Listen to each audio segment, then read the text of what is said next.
Welcome back to San Diego, people. In light of the recent Navy jet crash in Virginia, we're looking at all aspects of this. The roots of naval aviation here in San Diego and what it means to us. North Island Naval Air Station in Coronado, of course, considered the birthplace of naval aviation. And what we can learn from the pilots who train to fly these wonderful machines. Bill Hensley and his wife Colleen have joined me again, and they have written a book called The Pilot. It's Learning Leadership. Take a shot of this. And it's an interesting book because we were just talking about, Bill, these pilots in Virginia and the split-second decisions they made that saved lives, took care of an emergency. And what you guys have done in this book is taken that kind of discipline and tried to apply it to the rest of our lives, which in some ways is scary, but in some ways I'm sure it's very helpful. How, and I'll start with you, Colleen, because we've talked to him enough already. In this book, how do you take that kind of pilot discipline and apply it to our regular lives? What's the main thing we need to think about? Well, again, as you mentioned, Ross, in the book, what we try to do is allow people to peek behind the curtain, see what's going on in the cockpit. And sort of through a Stephen Covey meets Top Gun format, we show the reader how decisions are made and how you can maximize a performance.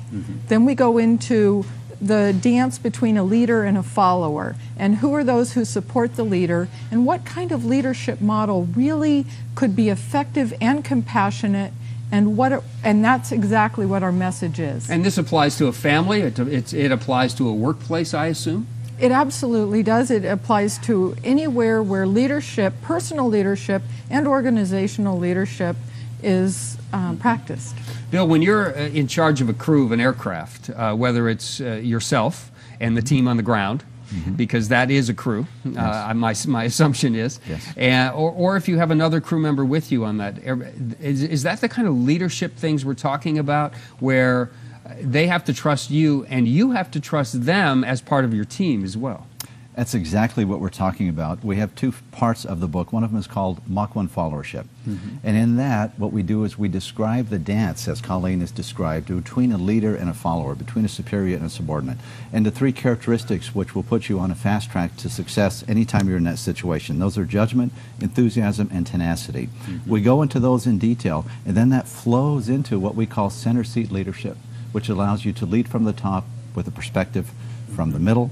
And then you get into learning how to communicate the course, drive accountability, and inspire versus intimidate.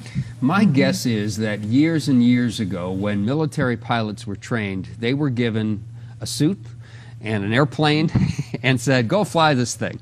How has pilot training changed in the last 25, 30 years or so?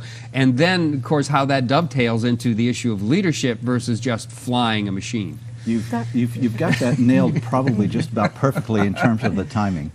And that is, in 1979, NASA came up with a study, and they determined how can we eliminate the human factors of the problem with interpersonal communication within a cockpit. That evolved into something called crew resource management. United Airlines was the first airline to incorporate that into their training. And essentially what that does is it teaches, it gets rid of the captain is the God concept, and it allows all the crew members to interact on a level so that the captain is soliciting input from the rest of the crew members, and the crew members are learning how to give their input in a positive way to prevent, in the worst case, a tragedy. You must have looked at this Captain Sullenberger, the yes, airplane absolutely. that landed in the river in New York City. That must have been kind of an underlying moment for you in terms of writing this book. You said, now that's a great example of what we're talking about. It's a great example, not only in what we're talking about, but it's a great moment in aviation, because as pilots go through their careers, hopefully they'll never be faced with a situation like that. But when you are to perform flawlessly, as that crew did, it was, people say, is that a modern day miracle? And I say, no, it was a success waiting to happen. The seeds of which were planted through all of the training, the knowledge, and the experience that that crew brought together at that moment. And I have often said that I've never met a pilot so good that he or she wouldn't rather be lucky. So there was a little bit of, people say, was there luck involved? only maybe to the degree of the conditions that of the river that they landed on. And my guess is as well is that the passengers on board became part of that crew very quickly, didn't they? They did, and that's what the crew resource management has done over the past 30 years. They've actually reduced, the aviation industry has really championed reducing pilot error. They have created that model. They've reduced it 30% over the last 30 years. And last year, in 2011, is an amazing year because there was not a single fatality for major U.S. air carrier mishaps. Let me ask you just directly, I mean, if you're not a pilot, why would you buy this book? What is, I mean, we've talked a little bit about that, but underlying, is it a good read? I have not had a chance to read it yet. I'm looking forward to doing that. But why would a mother buy it? Let's start there. Why would a mother buy this book?